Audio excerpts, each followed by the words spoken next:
Let me begin by saying that former Australian Prime Minister Kevin Rudd and I have recently been publishing our memoirs. Kevin Rudd's title for the first 700-page volume of his autobiography, Not for the Faint-Hearted, is certainly a very apt way of describing the very challenging geopolitical environment in which we now find ourselves in Asia.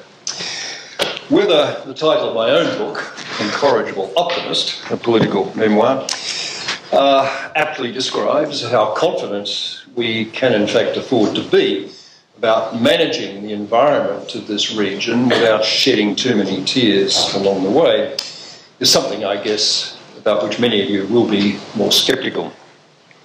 I'm not entirely immune from scepticism myself. Big and often quite disconcerting shifts have been occurring in the region, most of them happening faster and going further than almost any of us would have believed possible not so long ago.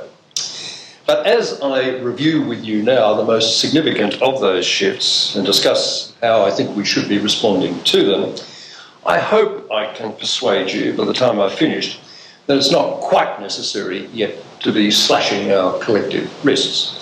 We can afford to be a little bit more optimistic. The five big geopolitical shifts that most compel our attention, all of them occurring in the context of a very well-documented shift in the global centre of economic gravity from the Euro-Atlantic eastwards to Asia. China's rise, very rapid rise. America's very rapid comparative decline. India's long-awaited emergence as a major player. North Korea's rapid acquisition of nuclear weapons capability. And also, I want to mention in this context, as a fifth development, ASEAN's loss of a significant amount of its coherence and credibility at a time when both have, frankly, never been more needed. So, let me say something about each of those shifts in turn. China's economic rise has really been quite startling in its speed and magnitude. In purchasing power parity, PPP terms, China's already, as you all know, the world's largest economy, and destined to become even more so. Australian Treasury estimates in the just published Foreign Policy White Paper 2017, about which I'll have a bit more to say later, that was released just last week. Those estimates are that by 2030, China's GDP will be over $42 trillion, as compared with America's anticipated $24 trillion. Very significant gap. Under Xi Jinping's leadership, the long-standing injunction of Deng Xiaoping for China to hide its strength, bide its time, and never take the lead internationally has now been completely abandoned. China wants to be a global rule maker, not just a rule taker. It's no longer prepared to accept second-rank status in international financial institutions, Exhibit 1, I guess, being the creation against intense US opposition of the AIIB, Asian Infrastructure Development Bank. And economic strength is now being parlayed into geopolitical influence on a massive scale right across the continent through the Belt and Road Initiative. China wants strategic space in East Asia and is no longer prepared to play second fiddle to the United States. Militarily, while expenditure and overall firepower doesn't match America's and global level catch-up will be a long time coming yet, there has been a very significant modernisation and expansion of China's capabilities, certainly along the East Asian littoral coastline and into the Indian Ocean. There's also been some increase in its nuclear capability, although China's position here has long been moderate and minimalist. A continuation of that posture can't be assumed for the future. Much of all this is no more than can and should be expected of a rapidly economically rising, hugely trade-dependent regional superpower wanting to flap its wings and reassert some of its historical greatness after two centuries or more of wounded pride. But more disconcertingly, expansionist territorial claims have been pursued, most notably, of course, in the South China Sea, with the continuing creeping militarisation of some of those reef installations in the Spratly Islands. Beijing is still overwhelmingly preoccupied with internal stability and has shown no sign of wanting to precipitate violent conflict anywhere.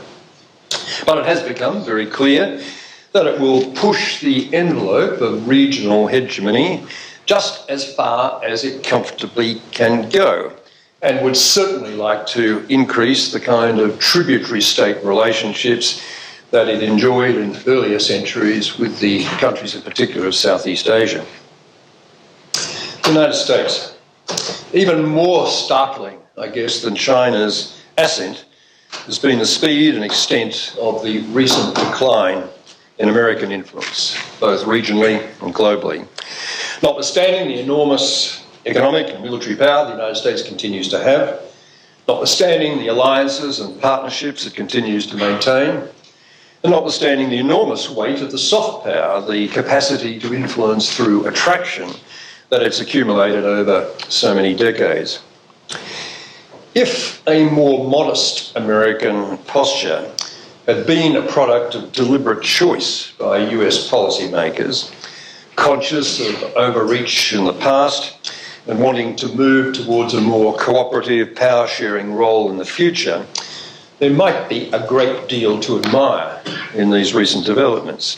The US could be seen, in fact, as implementing what I continue to think of as the pitch-perfect statement that I heard privately Bill Clinton make back in 2002, shortly after he left the presidency, unfortunately never repeated by him publicly with anything like this clarity. What I heard Clinton say at a gathering was this: America has two choices about how to use the unrivaled economic and military power we now have.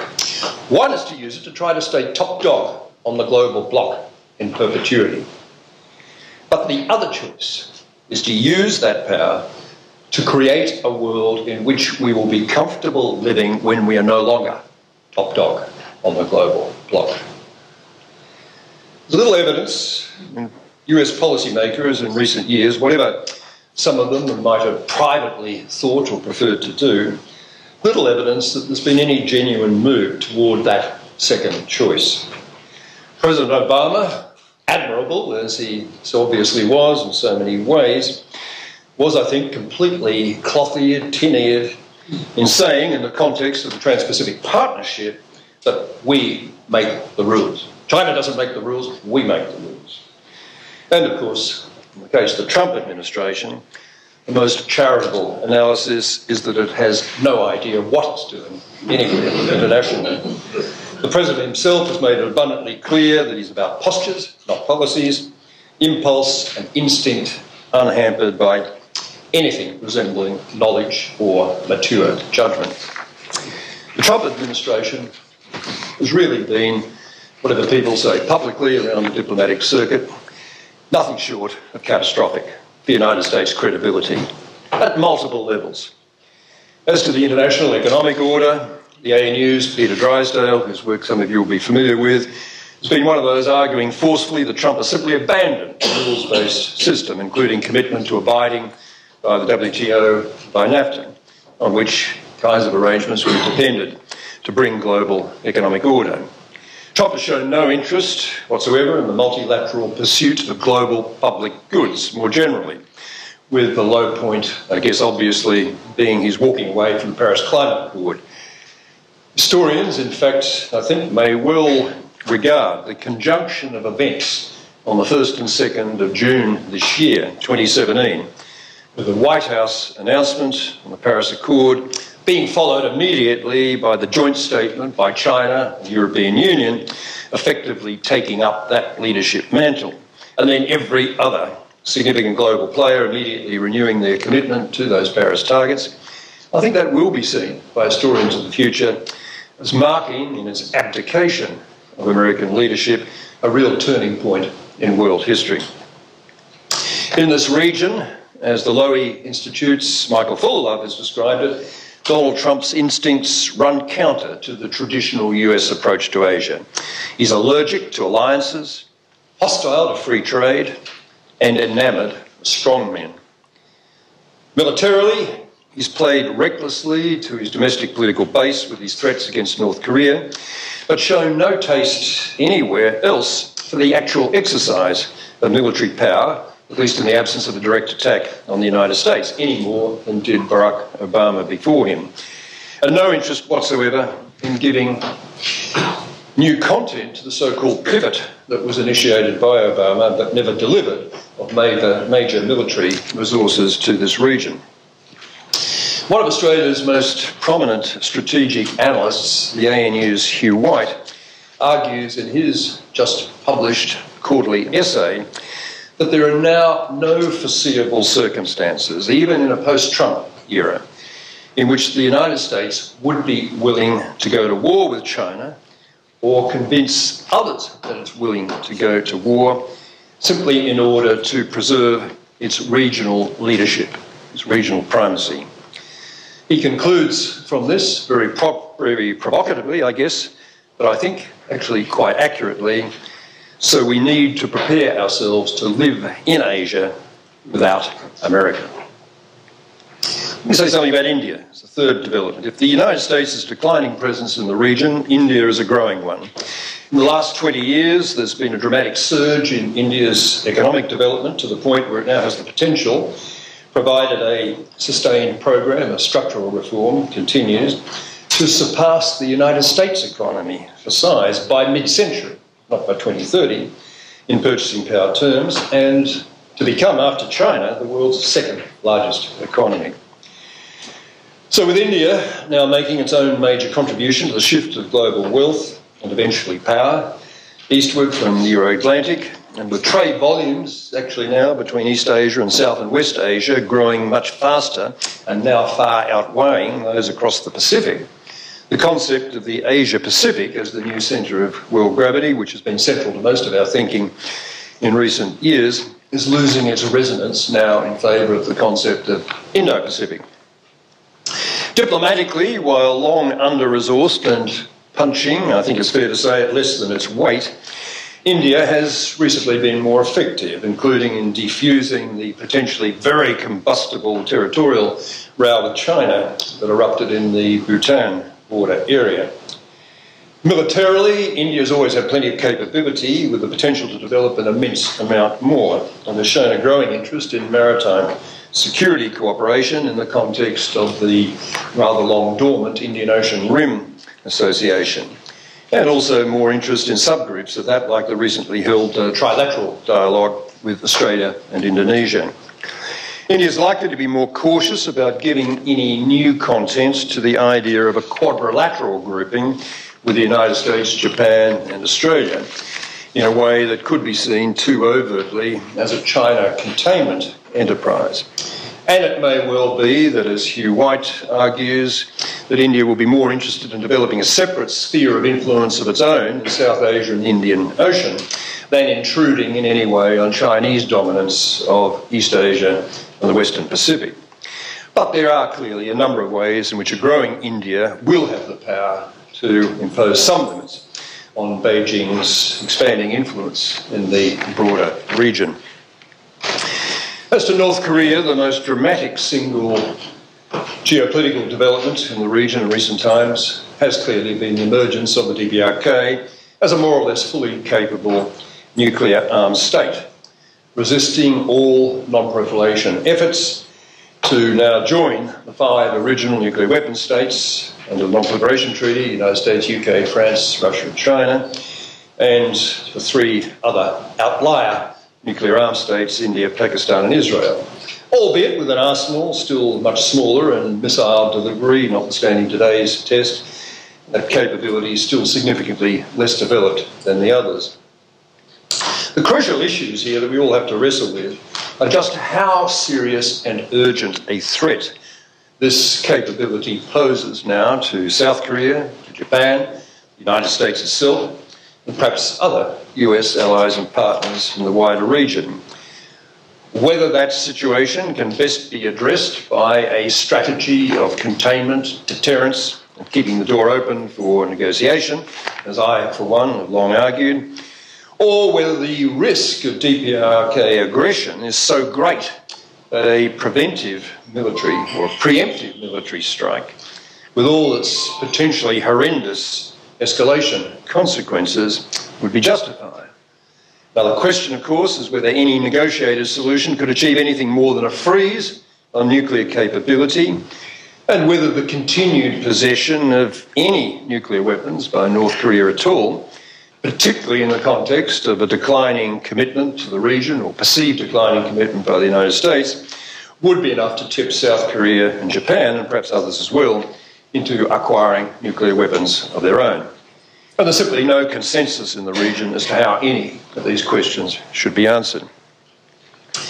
A much less dramatic geopolitical development in the region, but one which I want to finally mention, which is still quite troubling, is the deteriorating coherence and credibility of ASEAN, Association of Southeast Asian Nations.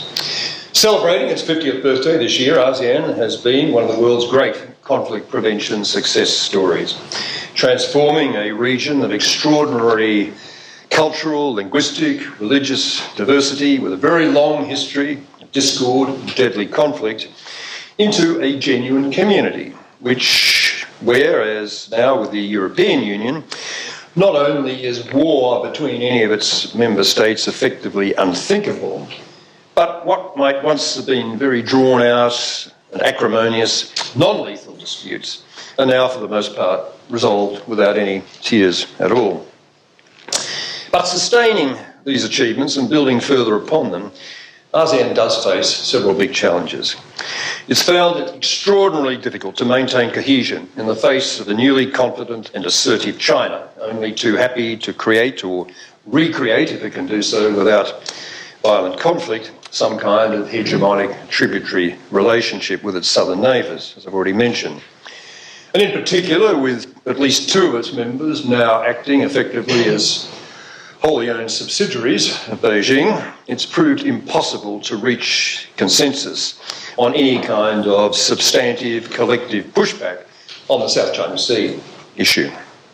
I think it's also necessary to acknowledge, unhappily, another challenge, internal in character but with serious external implications, and that's the evident deterioration in the quality of ASEAN member state commitment to democracy, human rights and the rule of law. It's always been something of a tightrope act for ASEAN, balancing its traditional and understandable desire to continue to give primacy to state sovereignty and non-interference against the need to address unacceptable violations of universally recognised civil and political rights. But ASEAN members can't be blind to the extent to which in recent times internal developments in so many states have really been putting at risk the ASEAN brand. The ongoing retreat from democracy in Thailand, the resistance to accountable governance in Malaysia, the growing impact of intolerant Islamism in Indonesia, the failure, by contrast, to protect Muslims in Myanmar, and the extraordinary tearing up of the rule of law and the crusade against drug offenders in the Philippines have all raised international alarm bells. And there are some larger regional consequences in all of this. ASEAN has tenaciously fought for its place as the geopolitical hinge between East and South Asia, playing an important strategic convener role for indeed the whole Asia-Pacific, now the whole Indo-Pacific region, in the operation of the key regional economic and security dialogue and policy-making structures, APEC, East Asian Summit, ASEAN Regional Forum and all the rest. In doing so, it's had to, over the years, repeatedly finesse, and has done so with reasonable success, issues like Cambodia's authoritarian leadership, Myanmar's struggle with democratic transition, Vietnam's stubbornly anachronistic one-party state, and even impeccably incorruptible Singapore's regular misuse of defamation laws to neutralise political opponents. But I think the question that ASEAN leaders must now ask themselves is just how much more tarnishing of the Southeast Asian brand, by how many members simultaneously, the region can afford while still fully realising its aspirations for economic growth and political influence. It's always tempting to claim that what happens behind sovereign borders is nobody else's business, but that's really no longer true in today's very interconnected world. Some states may be big and powerful enough to get away with behaving otherwise, but winning respect for behaving well is a much stronger foundation for economic and political success. So how should we respond to this new geopolitical environment that I've been describing? Every country in the region will have ideas of its own as to how best to respond to these challenges. While I can only speak from an Australian perspective, what I have to say may also have some resonance for those others in the neighbourhood who identify, as I think Australia should, as a middle power.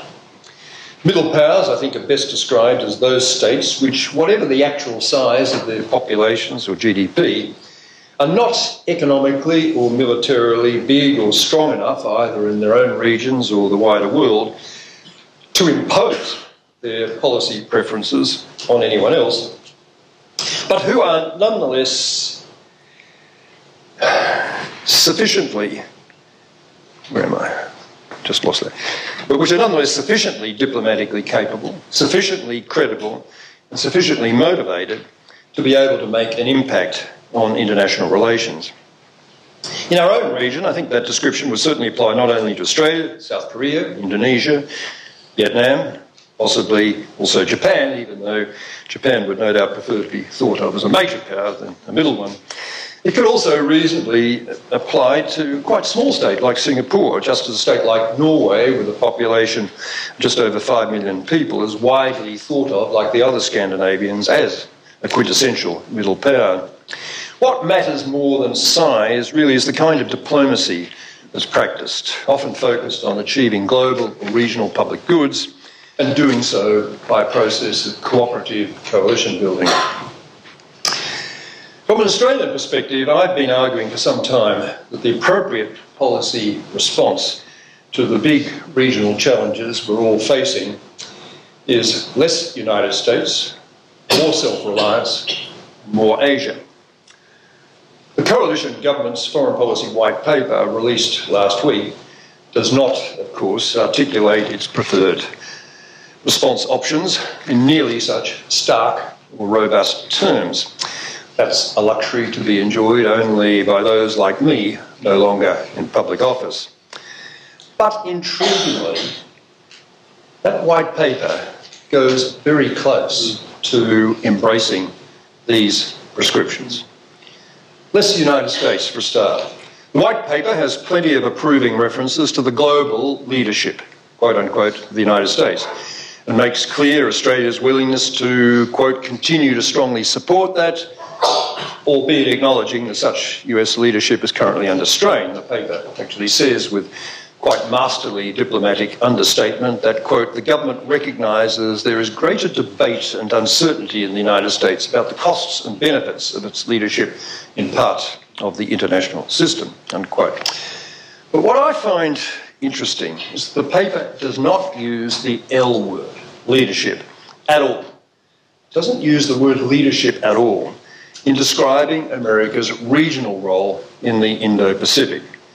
The word that is used multiple times is engagement, the E word, engagement, as in, for example, without strong US political, economic and security engagement, power is likely to shift more quickly in the region, or elsewhere, quote, Australia tangibly supports the deep engagement of the United States in the economic and security affairs of the region. In this context, the paper, white paper on foreign policy just released, of course supports the continuation of Australia's alliance with the United States, and adds that we will, in fact, quote, broaden and deepen our alliance cooperation, including through the United States Force Posture initiatives. No more detail is offered as to what this might involve, which could be anything from token gestures to full-throated embrace of the Pentagon's most ambitious wish list. My own view is that continued United States engagement in the region is certainly desirable, and that Australia should certainly not walk away, as a number of people have been recommending, walk away from the alliance, from which we do greatly benefit in terms of access to intelligence, access to high-end armaments, and however flimsy the ANZUS treaty guarantees may prove to be in reality, we also benefit from the notional deterrent protection of America's still massive military firepower. But I do strongly believe that less reflexive support for everything the United States chooses to do, which has been a characteristic of Australian policy for a very long time, is long overdue.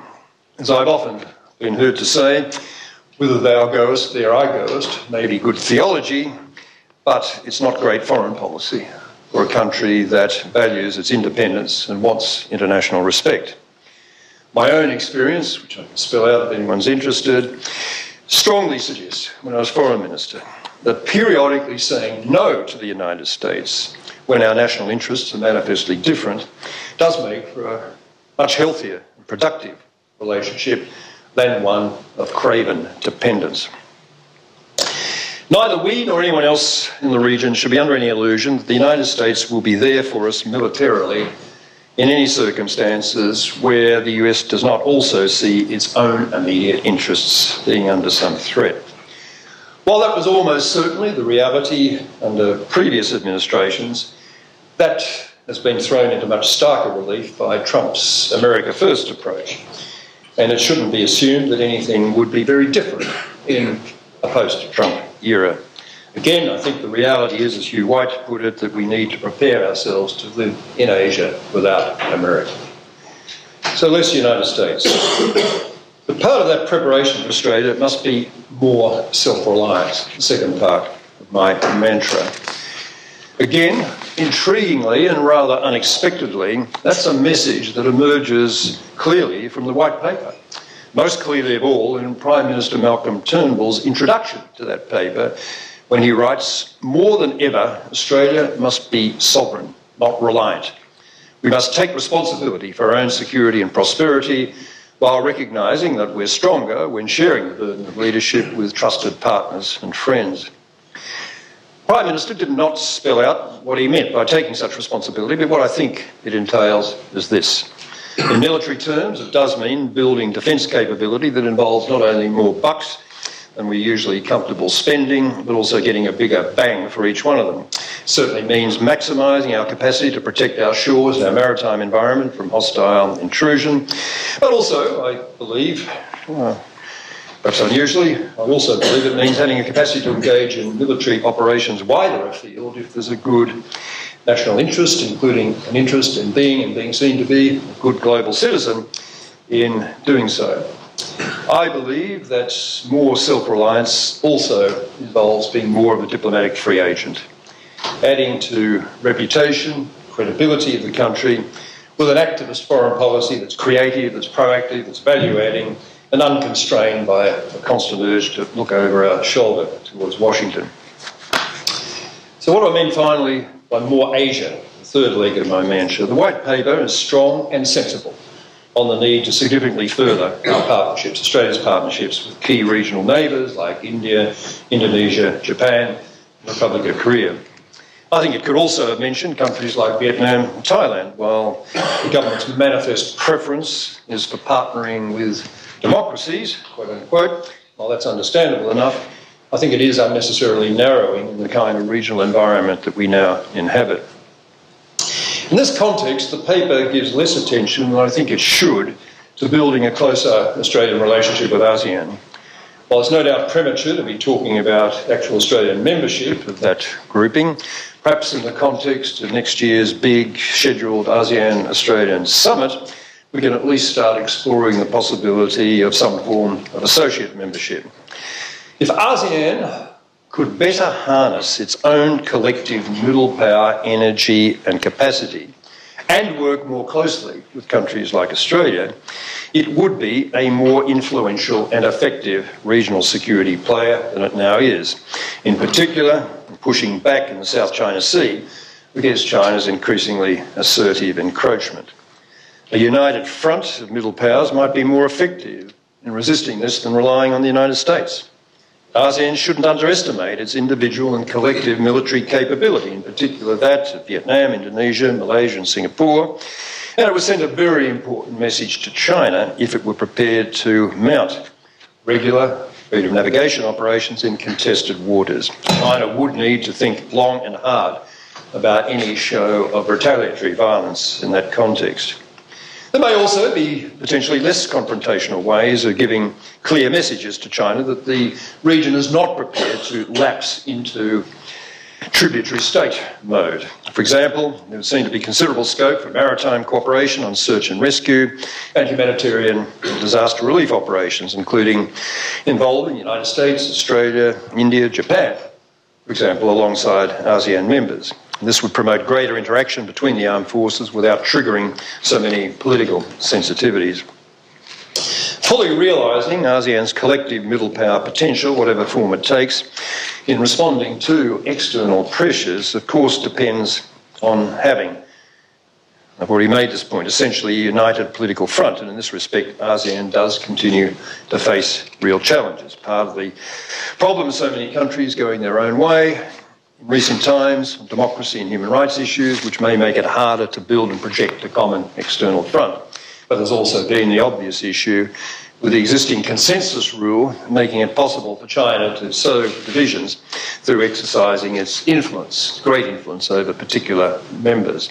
It may be that ASEAN, if ASEAN is to act as a collective counterweight to China and at the same time not become increasingly dependent on an increasingly disengaged United States, ASEAN will have to modify that consensus rule, even perhaps to the extent of becoming a two or more speed organisation as the as the European Union now effectively is. It's obviously very hard to contemplate changing in any way the quiet, consensual, cautious culture that has characterised ASEAN and overall served it very well in its first 50 years. But in the world and the region as it is becoming, nothing is static, nothing is certain. And it's hard to believe in the next few years that business as usual is going to be an option for any of us. So far as China itself is concerned, I'm glad to see that the Australian White Paper spells this out quite clearly. It's critical to approach the relationship in a spirit of multi-dimensional engagement. We should be trying to build mutually beneficial connections at multiple levels, not just see the country as a one-dimensional economic partner crucial to our prosperity, but to be treated warily and confrontationally on anything to do with security issues and the hope and expectation, almost certainly now misguided, that the United States will really do the heavy lifting for us ultimately on that front. None of this engagement business means becoming Beijing's patsy, any more than we should be Washington's patsy. Shouldn't be holding back in making clear our own commitment to democratic and human rights values, and should be prepared, as I've indicated, to push back when China overreaches, as it has in the South China Sea. But it does mean recognising the legitimacy of China's claims to be a global rule maker, not just rule taker, and to have some strategic space of its own. And it does, I think, mean getting close enough to the Chinese leadership to be seen as Australia's first ambassador to China, Stephen Fitzgerald, a very distinguished scholar, put it recently, be seen as a genuine friend at court, influencing positively their bilateral and multilateral behaviour. One of the most productive ways of building content into the Australia-China relationship, and I'd suggest that many other countries in the region, may be to work more closely, self-consciously more closely with China on the whole range of global and regional public goods issues, from climate change to arms control, from terrorism to health pandemics, from peacekeeping to responding to mass atrocity crimes, on which China in recent times has in fact been playing a more interested and constructive role than has generally been noted or acknowledged. The Australian White Paper is actually quite good on Australia's role and responsibilities on these raft of transnational issues in a way that actually Australians among you would have been quite unthinkable, I think you'll acknowledge, under Turnbull's predecessor, Tony Abbott. Albeit that the treatment in the White Paper is unambitious to the point of outright obstruction on one critical such global public goods issue dear to my own heart, and that is nuclear disarmament. But it does, for all that it acknowledges, the raft of good public goods issues that Australia could pursue, insufficiently emphasises the utility of this agenda in building cooperative and confident relationships between China and its neighbours. And it's that thought that I'd like to leave you with there. Let me finish on a positive note by saying that for all the current tensions and uncertainties in the Indo-Pacific region, and for all the things that could obviously go badly wrong, I am, on balance, my normally incorrigibly optimistic self about the future. In the case of the United States, while there's obviously much to be concerned about with the Trump presidency, it is the case that all the judicial and legislative checks and balances to executive power of the American Constitution, which have so often frustrated policymakers both at home and abroad, are now starting to cut in to show their worth in this context. Some military figures, again, who were initially inclined, understandably enough, to express support for complete military subservience to civilian power, are now beginning to make clear that if faced with an order to launch a preemptive nuclear strike, they would be thinking very long and hard about their personal liability under international criminal law, and that implementation of such an order would not be reflexive at all. And while it is the case that Trump's core electoral support base is still holding reasonably firm, there are encouraging early signs that a substantial majority of Americans are really going to prove much less tolerant of ignorance, narcissism, lack of judgment, and ethical waywardness than Mr. Trump might have hoped. I don't believe that in a post-Trump era there's much prospect of recreating the unquestionably preeminent role of the United States both globally and regionally. Too many other wheels have been turning now too fast for that to happen. What I do think likely is that Americans, while it will be hard for many of them to accept anything other than top dog status, will ultimately come to terms with and accept Bill Clinton's second choice, to see American power, you remember, is not being used to assert primacy anywhere and everywhere, but rather to create a world in which Americans are comfortable living when they're no longer top dog on the global block. In that context, I don't think we should be nearly as cynical as some realists are about the inevitability of a major military clash between China as a rising great power and the United States as a power determined to resist that rise. Thucydides did not say that war was inevitable between Sparta and Athens. It was a risk. It wasn't an inexorable trap. There's every reason to believe that China will not seek to usurp America in the global order, only to take its place alongside it, and that it could live quite comfortably in a global environment characterised by cooperative security, in which states primarily find their security with others rather than against them. Yes, China does want, as Hugh White has recently, again in that essay put it, to protect their own ideology and political system from outside interference and to guarantee their own territorial security. And they do want to reassert China's status as a great power and as the leading power in East Asia. If those needs are accommodated, I don't think there's any reason to fear what White describes as a harsh hegemony on their neighbours. A soft hegemony, maybe, but not one achieved by military force. Similarly, for all the volatility of the situation on the Korean Peninsula and the risk of inadvertent use of nuclear weapons through human or system error, so long as any are retained by anybody, which is a real risk everywhere still on the planet, despite those risks, I don't think we need to fear deliberate attack by Pyongyang on anyone anytime soon, with nuclear weapons or with anything else.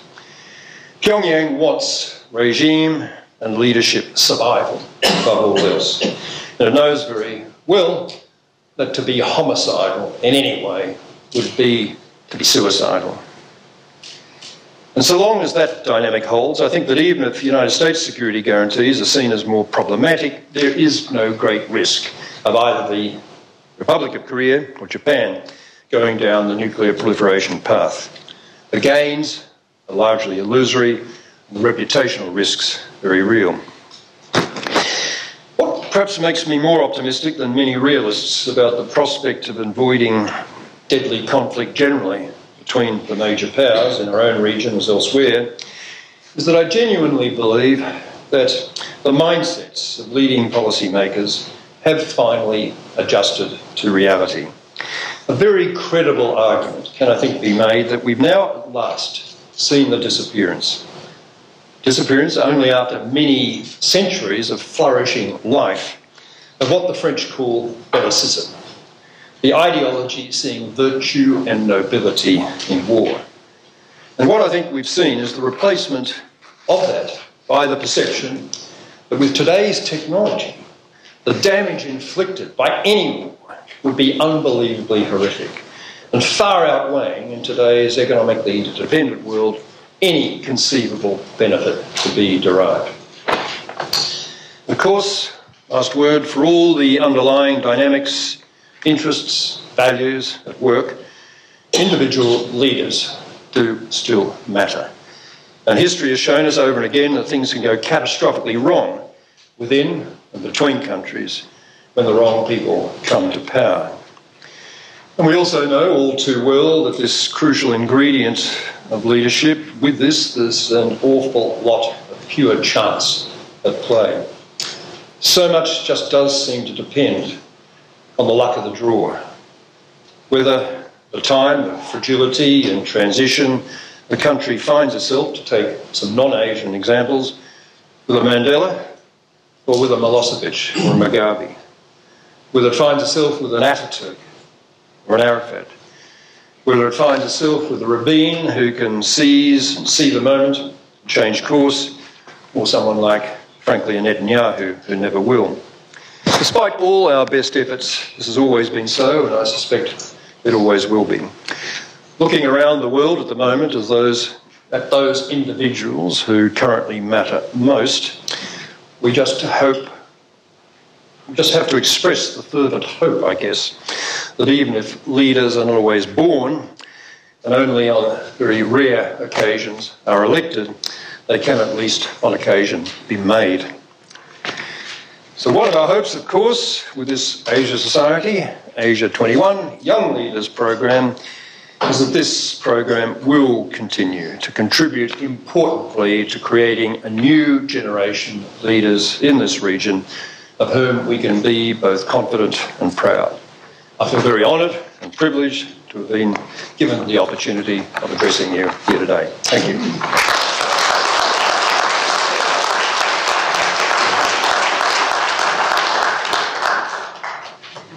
Well, thank you so much for that. You've definitely given us quite a great deal to ponder and to ask you about.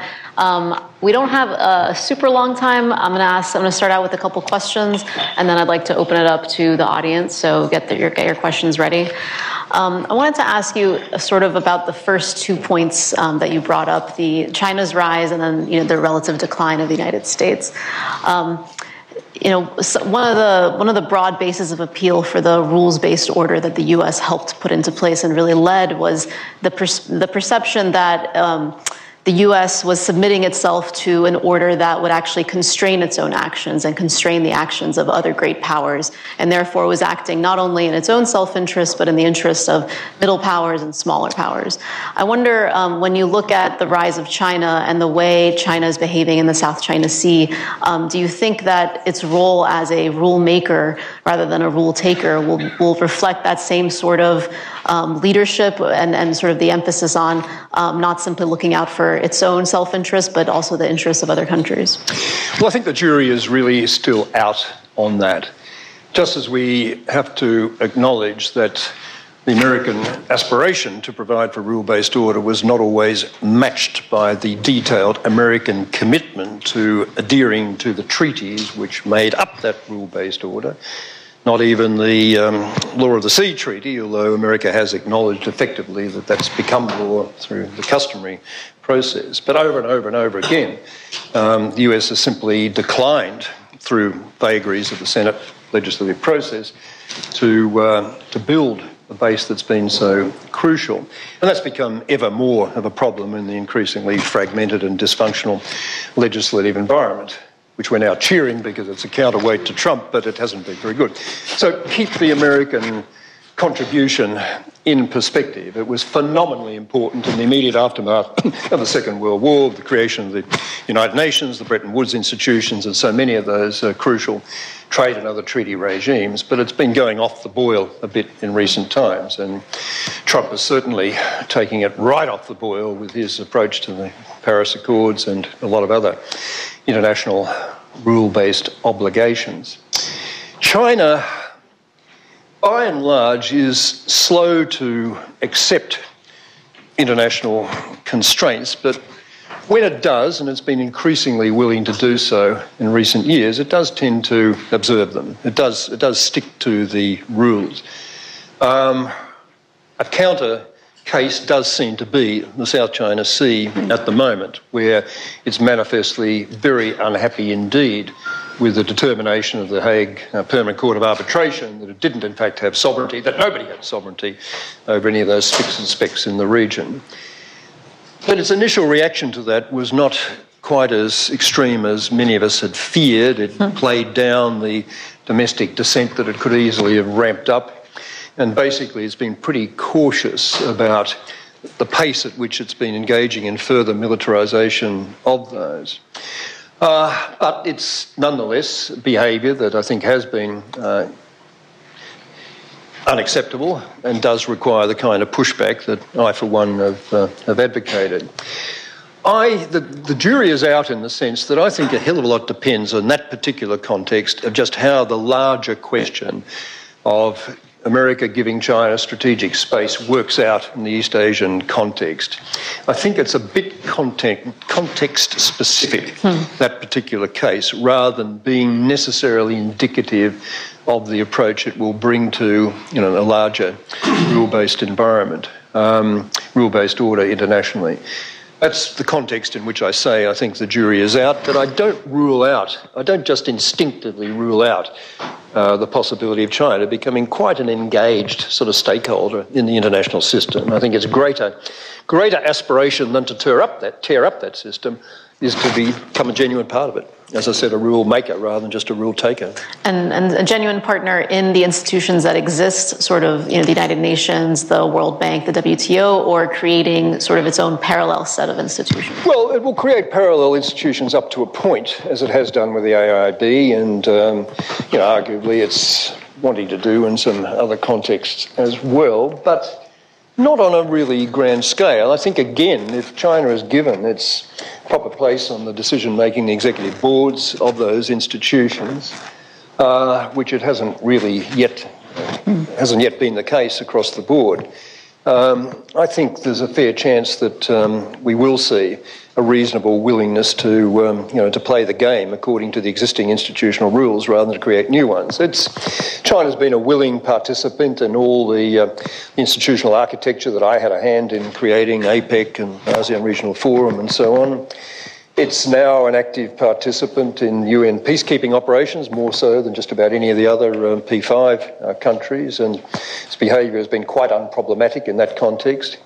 It was also, to me, importantly, a non-opponent of what was a real touchstone issue back in 2005, and that was the question of whether the UN would accept this principle of the responsibility to protect against mass atrocity crimes, genocide, other crimes against humanity occurring behind sovereign state walls. On the face of this seemed to be a classic case for Chinese rejection on the ground that no, sovereign states should be immune from any kind of external scrutiny, but in fact it went along. And I just have had enough dealings with Chinese senior decision makers over a long enough period to be reasonably confident that many of them have that mindset. just not sure about Xi Jinping, not sure about some of the people like senior foreign policy advisor Yang Jiechi around him, not quite sure whether they're as committed as the previous guys were. So again, the jury's a little bit out, but don't rule it out. Don't treat this as inevitably a realpolitik tussle. I think it's more multi-layered than that. In your discussions with Chinese officials over the years, how do you see the way they read the situation in North Korea? Do they view Pyongyang as sort of an irritant, and really the strategic threat would be more U.S. involvement on the peninsula? And is that view, which may have been present before, is that shifting at all in your estimation? Well, they view the present leader with barely concealed and comprehensive distaste. Absolutely no doubt about it. They regard him as a complete pest, challenge to China's own credibility, because every time China leans a bit of muscle on them in terms of further ballistic missile tests or nuclear tests, North Korea thumbs its nose at them. On the other hand, China is quite serious in arguing that if it does put its full weight of food resources, energy resources, sanctions in those respects, and really drove North Korea to its knees. It's quite genuine, I believe, in saying that they fear the consequences in terms of implosion of the North and massive instability, outflow of people across the China border and so on. Of course, it's standard boilerplate to say that China also hates the whole idea of a united Korean peninsula with United States forces potentially up against China's own border. I think that tends to be a bit overstated. It certainly doesn't like the idea of US forces up against its border, but the notion that it's instinctively totally committed to having a northern buffer state to separate it from the forces of democracy or whatever in the south, I think that is overstated, and many conversations I've had with Chinese leaders make me reasonably confident in that assertion. So I think China could live with a transitional arrangement. They'd be delighted to see a freeze negotiated as soon as humanly possible. They'd be certainly willing to put a bit of a squeeze on the United States to cut back on its military exercises and make some further concessions to accomplish that. They would love to see a complete denuclearisation of the peninsula, but I don't think they think that's any more realistic than any of the rest of us really do in the present environment. And by and large, I think they're playing a reasonably responsible hand. The notion that simply by leveraging up more and more external pressure on China, of the kind that the Trump administration is trying to impose and so on, extra sanctions, resolutions constantly coming through the UN system and elsewhere, the notion that this will make a difference to the Chinese posture towards North Korea, I think, is illusory. I don't think it will. So there's all these other factors that are in play. So tweets aren't going to work with Xi Jinping? Oh, look, as to the the recklessness of the tweets, the two of them insulting each other, and the two of them with haircuts only their mothers and it's a bizarre. It's a bizarre sort of environment, and the recklessness with which Trump and indeed some of the other people around him have escalated the threats. So there's not just in the context of we'll turn you into a car park if you attack us. It's we'll attack you preemptively if you continue to acquire nuclear weapons capability. And even the allegedly sane and adult General McMaster was responsible for a line of that kind, which I thought, frankly, was just completely nuts. So, the rhetoric has escalated to unconscionable levels.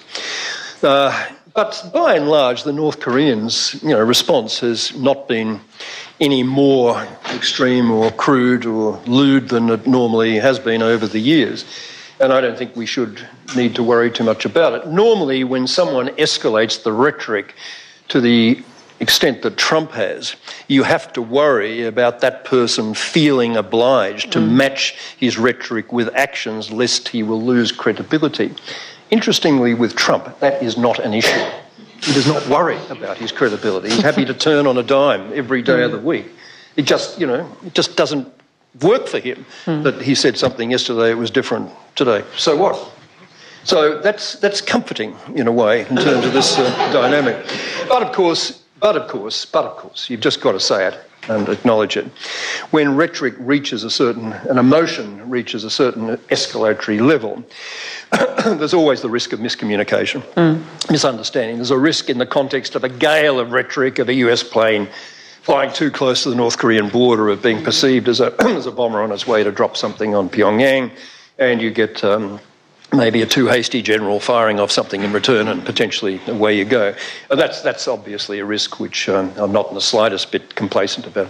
Well, and General McMaster has said publicly that he doesn't believe that North Korea is deterrable. And from my own, General McMaster has said on television, from my own reporting, I don't think that's just a public posture. I think that is the internal discussions within the administration.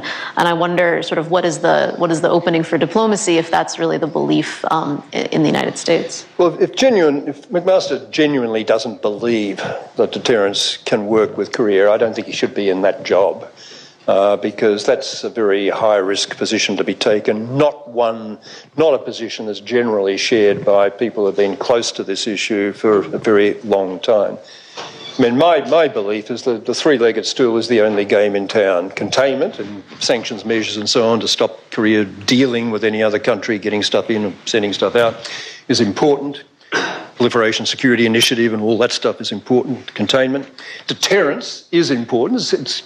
I'm not troubled by the message, sometimes in extreme terms, that if there is an attack on the United States or any of the regional countries, then there will be, fire and fury deployed in response. That's a traditional deterrent message, and that's fine. But it's crucial that it be accompanied by this willingness to keep the door open for negotiations. I was involved in those negotiations back in the mid-90s, the agreed framework, as Australia's foreign minister. I watched them very closely from International Crisis Group perch in the early 2000s. And we came as near as damn it to getting effective agreement on those occasions. And frankly, it has to be said that it was at least as much the responsibility of the West of the United States that those agreements fell through as it was of anything that North Korea did.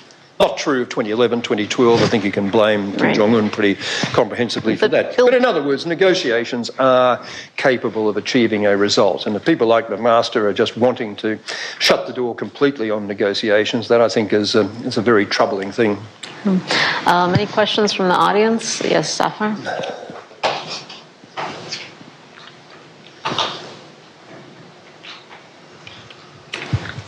Thank you, sir. A few thoughts and questions with it. Can you tell me? Zafar Hashmi from Afghanistan. Oh, hi. I'm assuming that your comments in regards to doing more self-reliance and less reliance on America stems from what's happening in election of President Trump, who is doing more inward-looking as opposed to outward. Is this a short-term remedy until we have a different administration with a different way of outward looking, or it's just the way you want foreign policy to be in the long run?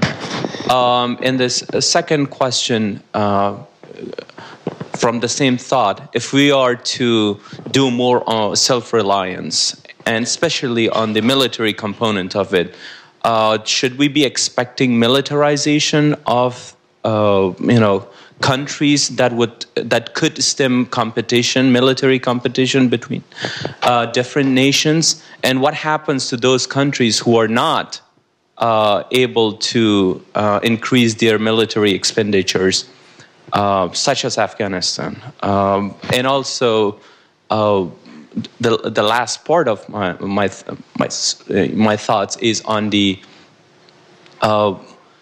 competition, regional competitions, and non-state actors. You talked about some governmental and intergovernmental organizations, but big corporations and terrorist groups who are non-state actors but actively engaged in what happens at a global stage.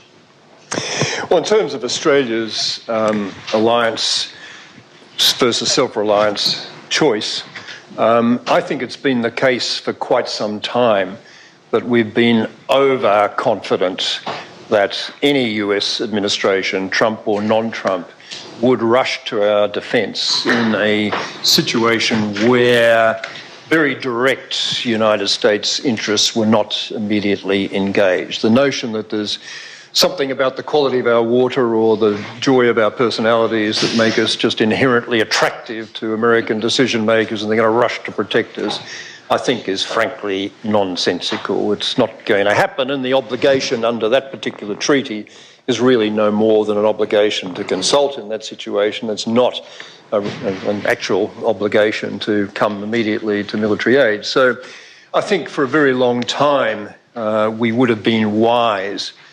And I, as Foreign Minister, I was very, very conscious of this and did not want to put all our eggs at all in the alliance basket. And I think, obviously, that concern has been rapidly accentuated with Trump's behaviour because he doesn't even pay lip service to relationship with allies. But in a sense, is any future American administration going to go to war with China just to preserve primacy, just to preserve dominance, or just to preserve status quo of countries that are not America itself? And I just don't think so. So, I mean, that poses real problems for many countries, because even a country as strong as Australia, number 13 in the world in GDP terms, our economy at the moment is in fact bigger than Russia's, which is a slightly implausible thing to say, but perfectly true. We don't have 7,000 nuclear weapons, but apart from that, we're in pretty good economic shape. Even a country like Australia, with our capability, with many, many thousands of coastline to defend, I mean, we just couldn't really... We can protect ourselves by spending more resources on sub-existential risks, but if we get a really big, heavy existential risk, full-scale assault, we do need friends, we do need partners, we do need supporters, and for that reason I want to hang on to what I can of the alliance because of the logistics support, the intelligence support and all the rest of it. And certainly for other smaller countries and other more vulnerable countries like Afghanistan, I mean, the need for an external, protector is obviously pretty crucial given the history that you experienced. The only sort of counter-argument, of course, is that every time things have taken a military turn with either military invasion or attempted counter-invasions, things seem to have gone from bad to worse. And at the end of the day, it's only intelligent diplomacy and finding enough sort of common ground and finding institutional structures and power-sharing arrangements and so on. It's only that can ever bring sort of lasting peace. So diplomacy will continue to be very, very important. The support of external players of one kind or other will be important. I made my point about the United States, not in terms of no America, I said less America. I made the point about self-reliance in terms of more self-reliance, not complete self-reliance. I also emphasised more Asia in the sense of the critical importance for a country like Australia of having cooperative, supportive, mutually supportive relationships with a bunch of other countries, India and Japan and Korea and Indonesia and so on. And I think that's essentially the strategy that you have to be thinking about for countries, smaller countries, who are never going to have the capacity to completely defend themselves, but who do have some fears that they'll be pushed around if they don't have some pushback capability. And that's my general point about ASEAN and a lot of other points I was making about the general importance of partnerships and relationships. But the crucial thing in all of this is not to just get sucked into this vortex of realist thinking that the world is only ever going to operate on power, military, superiority, inferiority basis, that money equals military power and that, sort of wealth. And, there's far too much of that kind of talk. There's another competing narrative that's out there, a competing perception that's out there. It's about the virtues of cooperative security. It's about the virtues of finding a security with others, not against them. If America had been a bit smarter about that in the post-Cold War period with Russia, not taking NATO right up to Russia's borders, but actually embracing NATO, being prepared to make that big conceptual leap, the world in the Euro-Atlantic would be a very different place. Give China its place in the sun. Get it over the sense of humiliation that it's felt for so long. Don't keep talking, as even Obama did, about we make the rules and you don't. Give it a role in those rule-making institutions and then see how we go. And I suspect, and that's why I'm an optimist about these things, I suspect the world won't be quite as bad Hobbesian sort of place as so many analysts think it is. All right. Skepticism coming at me from the yeah, here we go. Yeah, gentlemen. Oh, sorry. Thanks, Minister Evans. I'm Guan from China. Hi. I think an underlying logic for U.S. and sometimes Australia to hedge against China, if not containing China, is the logic that China could be an aggressive power. And the often cited example is its behavior in South China Sea. I personally think we should take a hard look at both assumptions. First of all, if empirical evidence can serve as any guidance for future behavior, China, even at its height of its naval power, did not even set up any colony abroad. And then the last time China fought a war was 1979 against Vietnam. And how many wars have the U.S. fought in the meantime? And the South China Sea. I see it as a political issue because back in after World War II, you know this better than I do, the U.S. administration with President Franklin Roosevelt, they tacitly recognized the Chinese claim of the island, the Taiping Island. President Roosevelt even lent 2 naval vessels to the Chinese to reclaim those islands. Then the Cold War happened at the height of anti-communism. Of course, the U.S. went from tacit recognition to tacit denial, which led to the situation now. And then the arbitration itself, I would argue that they ruled in name of, they couldn't rule on sovereignty directly, so they ruled on in name of other things, but they really ruled on sovereignty, like 9-line stuff. So would Australia consider those perspectives from China in making its security policies? Yeah, look, a lot of those points are well made, and I for one, have thoroughly considered those issues. I've read pretty deeply into the whole history of this, and I've read pretty carefully the Court of Arbitration decision, about 99% of which I think is impeccably argued and, frankly, impeccably based on the weight of the evidence as it actually is. But all that said, I mean, I do think there's some point in what you say, that this is more a political enterprise, more a chest-beating show enterprise than one of genuine sort of military, territorial invasion aggrandizement, for which China has no particular record. You're absolutely right about that. I mean, you can argue about the marginal cases of Tibet and Xinjiang, and, you know, obviously the Taiwan case is a special one, but, you know, China traditionally has focused on its own perceived territory and not, you know, reached out beyond that. The South China Sea issue is problematic, but and I don't think China's position is legally defensible.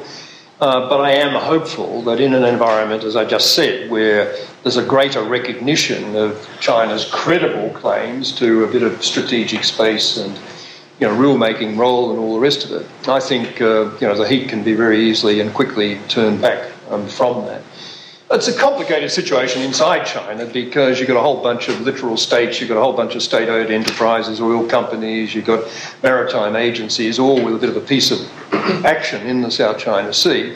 And you've got some domestic politics of quite significant dimensions, with Xi Jinping, obviously, and his predecessors not being, you know, very willing to concede that the forces of international darkness have had their wicked way in the South China Sea. So the situation is a bit volatile from that point of view. And we shouldn't see the South China Sea as a prelude to just the next step and the next step and the next step of a sort of a salami slice. But at the same time, I mean, I am serious when I say that while I don't think China is in the hard hegemony business, I mean, territorial expansion through military action, I don't think it wants to be in that business at all. It sees that as extremely counterproductive. I think China is, frankly, in the soft hegemony business and would very much like to have a recreation of those kowtow relationships with a number of those countries in Southeast Asia. And, you know, other countries have their pride too in these situations. I think China ought to be aware of that. And I think it's a bit of a balancing act we've all got to go through. So keep calm, hold our nerve, don't overreact on either side to any of these situations. Try and recognise the legitimacy of some of the larger positioning that China wants to make.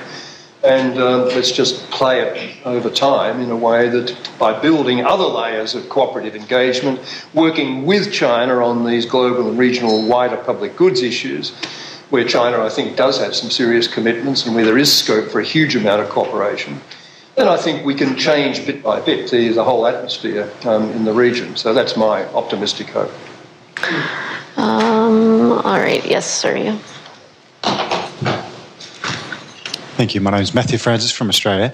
It's a question with regards to Australia and our role as educator of particularly students from China. More recently, we've seen that our economy is increasingly reliant upon our export of education services. And as we've looked to China and they're making incredible gains and self-reliance, the idea of a 2030 no combustible car engines and so on is just incredible and fantastic for the environment. How long, and perhaps this is a question to you as your role as a Chancellor of the ANU, what is more likely to disrupt your optimism when it comes to their self-reliance and ability to educate their own people and not necessarily rely upon our capabilities? Well, there's a huge domestic capability building up all the time. And expansion in China's tertiary places at home in China is just phenomenal. But there'll always be an attractive market if people are allowed to travel offshore for education, to get that overseas experience, the language experience, the cultural experience, and all the rest of it. And it's very much in China's own interests as a government to allow that to happen. So I would envisage, in the absence of any overarching policy decision to cut off the stream, I would envisage that quite large-scale participation in the Australian higher education system continuing. I mean, it is huge. There's 160,000, I think, Chinese students in Australia at the moment, a huge number. And it's a very high risk factor for universities if that tap were to be turned off. And there's all sorts of other issues that are being debated at the moment. What's the quality of the education experience we're actually giving these youngsters coming over here? Is it just a displaced offshore Chinese experience, or is it a genuine international experience? And there are some issues at the fringes that have arisen about possible influence on course content and what can be credibly, legitimately said in the classroom and so on. And there needs to be pushback by Australian institutions on that. It's intolerable to accept any constraints on how things are taught. And obviously it's a free flow. And if someone's got objections to something that's been said in class about South China Sea, role, China, or anything else, then obviously there's got to be a reciprocal capacity to allow that view to be heard. So these are all issues that are, I think, manageable. What worries me is that, if there were to be any major deterioration in the bilateral relationship, it would be an act of political choice to turn off the tap, and that would have a lot of Australian tertiary institutions really, really, really very anxious indeed, not least RMIT. Well, I think that's actually all the time we have for questions. So thank you so much, Gareth, for sharing your insights with us. If you all can join me in thanking him.